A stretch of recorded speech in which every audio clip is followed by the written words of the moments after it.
అందరికీ praise the lord. ఈరోజు మనము లేవియా కాండంలోని 2వ అధ్యాయాన్ని ధ్యానం చేసుకుందామండి. లేవియా కాండంలో మొత్తం 27 అధ్యాయాలు ఉన్నాయి. 857 వచనాలు అనేవి ఉన్నాయండి. 2వ అధ్యాయాన్ని ధ్యానం చేసుకుందాం. ఒకడు యెహోవాకు నైవేద్యము చేయనప్పుడు అతడు అర్పించున్నది గోధుమ పిండిదై ఉండవలెను.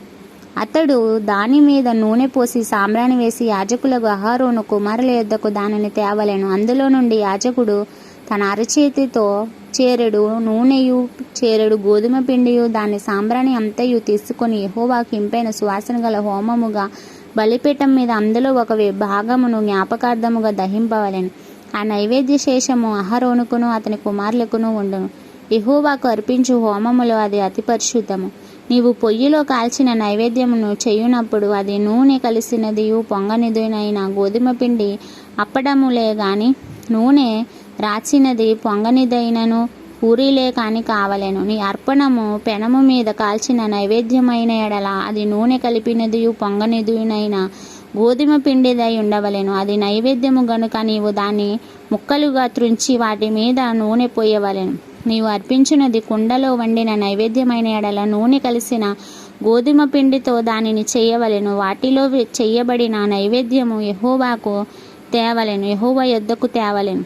యాజకులకు యొద్దకు దానిని తెచ్చిన తరువాత అతడు బలిపీఠం దగ్గరకు దాన్ని తేవలెను. అప్పుడు యాజకుడు ఆ నైవేద్యంలో ఒక భాగమును జ్ఞాపకార్థముగా తీసి బలిపీఠం మీద యెహోవాకు ఇంపైన సువాసన గల హోమముగా దాన్ని దహింపవలెను.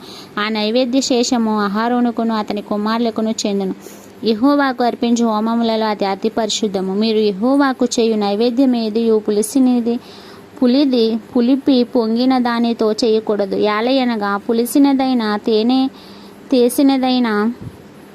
తేనె అయినను యెహోవాకు హోమముగా దహింపవలదు. ప్రథమ ఫలముగా యెహోవాకు వాటిని అర్పింపవచ్చును గాని బలిపీఠం మీద ఇంపైన సువాసనగా వాటిని అర్పింపవలదు. నీవు అర్పించు ప్రతి నైవేద్యమునకు ఉప్పు చేర్చవలెను. నీ దేవుని నిబంధన యొక్క ఉప్పు నీ నైవేద్యము మీద ఉండవలెను. నీ అర్పణములన్నింటితోనూ ఉప్పు అర్పింపవలెను. నీవు యెహోవాకు ప్రథమ ఫలములు నైవేద్యమును చేయనప్పుడు సారమైన భూమిలో పుట్టిన పచ్చని వెన్నులలోని ఓచబియ్యమును వేయించి విసిరిని ప్రథమ ఫలముల నైవేద్యముగా అర్పింపవలెను. అది నైవేద్య రూపమైనది.